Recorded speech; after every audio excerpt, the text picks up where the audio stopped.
दोस्तों, मैं आपके लिए प्रशांत पांडे फिर से वापस आया हूँ। देखिए, मैं जो आपके लिए आज जो लेके आया हूँ लेथ मशीन के लिए, वो मैं लेके आया हूँ फेस प्लेट। ओके, ये हमारी जो है इस समय ये हम आपको जो दिखा रहे हैं ये फेस प्लेट है। ठीक है, तो मैं इसमें आपको आज बात कुछ इन्फॉर्मेशन अच्छी बताऊँगा कि फेस प्लेट कैसे यूज़ करते हैं, इसका काम क्या होता है, इसके साथ कौन कौन से क्लैंप हम लोग यूज़ करते हैं।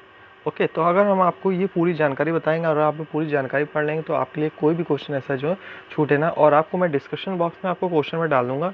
कुछ क्वेश्चन ऐसे होंगे जो इससे रिलेटेड होंगे, मैं वो डिस्कशन बॉक्स डालूंगा। उसको पीडीएफ फाइल को आप लोग डाउनलोड करके आप लोग उसका यूज़ कर सकते हैं, अच्छे से पढ़ सकते हो। और अगर आपको वीडियो भी अगर आप लोग पढ़ेंगे, कान में लीड लगा के आराम से आप वीडियो पढ़िए और पूरी तरीके से आपको अच्छी तरीके से याद हो जाएगा, ये गारंटी मेरे साथ। क्योंकि जब हम लोग इमेज देख के पढ़ेंगे तो ज़्यादा अच्छे से याद होता है। तो हम लोग आते हैं सीधे अपने टॉपिक पे आते हैं।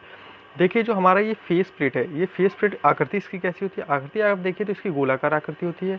कैसी आकृति होती है इसकी? गोलाकार आकृति होती है। ठीक है, फेस प्लेट जो हमारी थी ये इसकी आकृति कैसी होती है? गोलाकार होती है। ठीक है, और अब ये किस मटेरियल बनी होती है? तो ये मटेरियल का देखें तो ये बनी होती है हमारी कास्ट आयरन की बनी होती है। किसकी बनी होती है? कास्ट आयरन की बनी होती है। ठीक है, आपको पता है कि कास्ट आयरन जो होता है हमारी कौन सी भट्टी में बनता है? तो कास्ट आयरन आपको पता है हमारी कौन सी भट्टी में बनता है? क्यूपोला फर्नेस में। क्यूपोला फर्नेस में। ठीक है, क्यूपोला फर्नेस में बनता है कास्ट आयरन। और आपको ये भी पता होगा कि इसकी कंप्रेसिव स्ट्रेंथ बहुत अधिक होती है। अगर आपको नहीं पता है तो कंप्रेसिव स्ट्रेंथ आप मुझे बताइए कमेंट बॉक्स में कमेंट करके कि कास्ट आयरन की कंप्रेसिव स्ट्रेंथ कितनी होती है। ठीक है, ओके।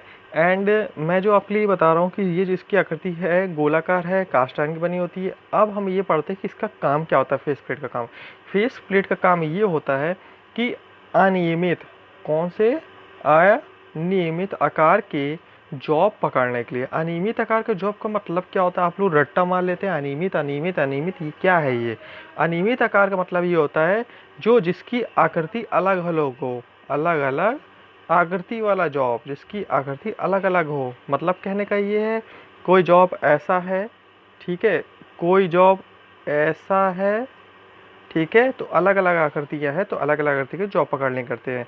ठीक है, अब देखिए फेस जो प्लेट है, फेस प्लेट पर ये टी स्लॉट कटे होते हैं, आपको ये पता होना चाहिए, बहुत ध्यान से ध्यान रखिएगा। ठीक है, जो फेस प्लेट होता है इस पर टी स्लॉट हमारे कटे होते हैं। कैसे स्लॉट कटे होते हैं? टी स्लॉट कटे होते हैं। ओके, अब देखिए मैं आपको जो बताने वाला हूँ, अब ये देखिए जो मैं बताने वाला हूँ, देखिए फेस प्लेट पर टी आकार स्लॉट कटे होते हैं और फेस प्लेट पर ये देखिए आयताकार स्लॉट भी कटे होते हैं। जो सामने फेस है, जो इस प्लेट का फेस है, उस पर कौन से स्लॉट कटे होते हैं? आयताकार स्लॉट कटे होते हैं। ओके, आयताकार स्लॉट कटे होते हैं।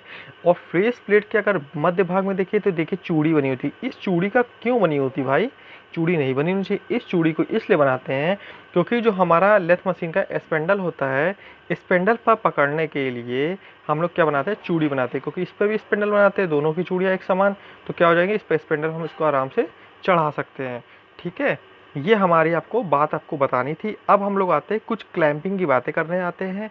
और अनियमित आकार का अगर जॉब है तो अनियमित आकार का जॉब हम लोग कैसे इसमें क्लैंप करेंगे, क्योंकि उसका वेट भी अलग हो सकता है। देखते हैं आगे हम लोग बात करते हैं। ये देखिए मैं आपको ये चीज़ बताने जा रहा हूँ। अब पहले इस चित्र को ध्यान से देख लीजिए, यहाँ पर कुछ काउंटर वेट बंधा हुआ है। ठीक है, ये हमारे जो काउंटर बैलेंसिंग है। अब आपको मैं बात क्लियर करता हूँ, आप लोग ध्यान सुनिएगा, अभी आपको समझ में नहीं आएगा। देखिए हमारी जो फेस प्लेट है, फेस प्लेट मैंने आपको बात बताई थी कि अनियमित आकार के जॉब। ठीक है, अनियमित आकार के जॉब। देखिए हम लोग जो है अनियमित आकार को, मान लो कोई ऐसा जॉब है, टेढ़ा मेढ़ा जॉब है, इसको हमें फेस प्लेट पर पकड़ना है। क्या करेंगे? इसको हम लोग फेस प्लेट पर पकड़ लेंगे। लेकिन एक बात आप बताओ, अगर कोई मान लो अनियमित आकार का जॉब है जिसकी मान लो भुजा यहाँ से ये ऐसे हो, ठीक, अब इधर तो बराबर होगा, इधर बराबर होगा, इधर मान लीजिए इधर, एक बात मैं बता रहा हूँ आपको, इधर पर हमारा जो वेट है वो कितना वेट है? 100 है। इधर पर वेट हमारा 100 है, इधर पर जो हमारा वेट है वो 100 है। लेकिन इधर पर वेट 100 नहीं होगा क्योंकि ये उभरा हुआ भाग है, तो यहाँ पर वेट ज़्यादा होगा, यहाँ पर वेट क्या होगा? ज़्यादा होगा। अब हम लोग जब मशीन चलाएंगे, तो जब मशीन हम लोग चलाएंगे तो मशीन चलाने में क्या होगा कि जो हमारा फेस प्लेट होगा वो बार बार ऊंचा नीचा होकर चलेगा, उभर कर बबल करेगा, बबल बर करके चलेगा, ऊपर नीचे ऐसे चलेगा। आप लोगों को समझ में आ गया ना कैसे ऊपर नीचे चलेगा? मतलब कि सही स्थिति में, मेरा कहने का मतलब है उसकी आकृति जो रोटेट सीधे पूरा तरीके से रोटेट नहीं होगा, वो थोड़ा थोड़ा उचकेगा, बार बार ऐसे ऐसे उचक उचक के चलेगा। क्यों? क्योंकि इस पर जो वेट है उस पर वेट इस तरफ यहाँ पर ज़्यादा है। अब अगर इस वेट को हम इसी के सबके बराबर कर लें तो हमारा क्या होगा, रोटेशन उसकी सही हो जाएगी। तो दैट इज़ कॉल्ड, इसी को मैं हम लोग कहते हैं बैलेंसिंग। इसी को हम लोग क्या कहते हैं, बैलेंसिंग कहते हैं। इसी को हम लोग बैलेंसिंग कहते हैं, ठीक है।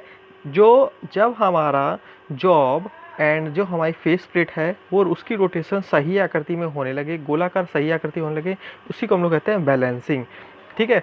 तो अब हम लोग इसको बैलेंसिंग कैसे करेंगे, अब इसको हम लोग बैलेंसिंग कैसे करेंगे ये आप बताते हैं। देखिए, जैसे हमारा यहाँ पर ये जॉब है, अगर यहाँ पर हम लोग क्या करेंगे, मान लीजिए यहाँ पर हम लोग क्या करेंगे, पहले हम लोग मान लो 400 केजी का वेट बांधेंगे। अगर इससे काम नहीं चला, अभी बबल कर रहा है, फिर 300 केजी का वेट बांधेंगे। इससे भी नहीं काम चल रहा, मान लीजिए फिर 200 केजी का वेट बांधेंगे। अब मान लीजिए कि यहाँ पर इससे क्या हो कि रोटेशन की दिशा बिल्कुल बराबर हो गई, बिल्कुल सही दिशा से रोटेट हो रहा है। तो अगर सही सही से रोटेट हो रहा है तो इसका मतलब अब ये हो गया काउंटर बैलेंसिंग। इसको अब हम लोग कहेंगे काउंटर बैलेंसिंग कहेंगे। क्या कहेंगे इसको हम लोग, काउंटर बैलेंसिंग। ओके, इसको हम लोग तब कहेंगे, इसको काउंटर बैलेंसिंग कहते हैं।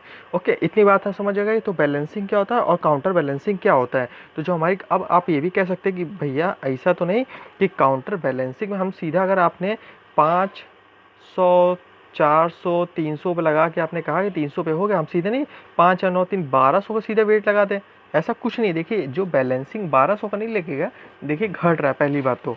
और जो काउंटर बैलेंसिंग होती है वो एक सीरीज़ में होती है, एक सीरीज़ में होती है कि हमने पहले मान लीजिए 5 का लगाया, फिर 4 का लगाया, 3 में हमारा काम हो गया है तो 3, ठीक है, बात समझ गया ना। तो ये सीरीज से होती है, ना कि एकदम से जोड़ के पूरा लगा दे, क्योंकि फिर उसमें वेट ज़्यादा हो सकता है, कम हो सकता है, ठीक है। तो हमारी ये हो गई काउंटर।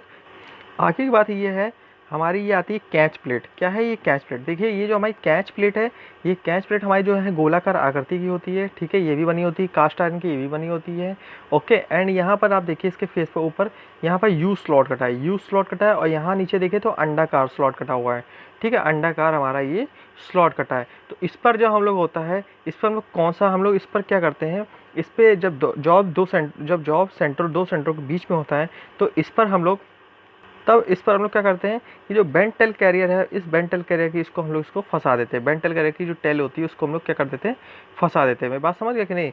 तो ये बात हुई। आगे हम लोग आते हैं, ये हमारा ड्राइविंग प्लेट है। देखिए, ये हमारी जो ड्राइविंग प्लेट, इस पर ड्राइविंग पिन लगी, ये भी गोलाकार आकृति की होती है, कास्ट रंग में होती है, ठीक है। अंडाकार यहाँ भी कटा हुआ है। इस पर हम लोग क्या करते हैं, इसमें हम लोग स्ट्रेट टेल कैरियर होता है, स्ट्रेट टेल कैरियर को इस पर हम लोग, इससे कैरियर को इसको हम लोग इसमें फंसा देते हैं, और फिर दोनों सेंटरों बीच में जॉब बांध के, ठीक है, और इसमें कैरियर के साथ ऐसे उसको घुमाते हैं। तो देखिए, अगर दोस्तों आप लोग को मुझे बताना था, अगर आप लोग को ये वीडियो बहुत अच्छी लगी तो आप लोग प्लीज़ लाइक करिए, शेयर करिए, सब्सक्राइब जरूर करिए चैनल को, क्योंकि आपके लिए मैं ऐसे ही एक एक करके पूरे चैप्टर लेके आपको पढ़ा दूंगा अच्छे से, ठीक है। और मैं अब अपना आपको 2 3 वीडियो देने की कोशिश करूँगा पूरे दिन में। आप लोगों को ज़्यादा से ज़्यादा आप लोग करें, आप लोग ज़्यादा तैयारी अच्छे से करें। और अगर आपने सब्सक्राइब नहीं किया, प्लीज़ सब्सक्राइब जरूर करिए, ओके। चलिए, ठीक है, थैंक यू।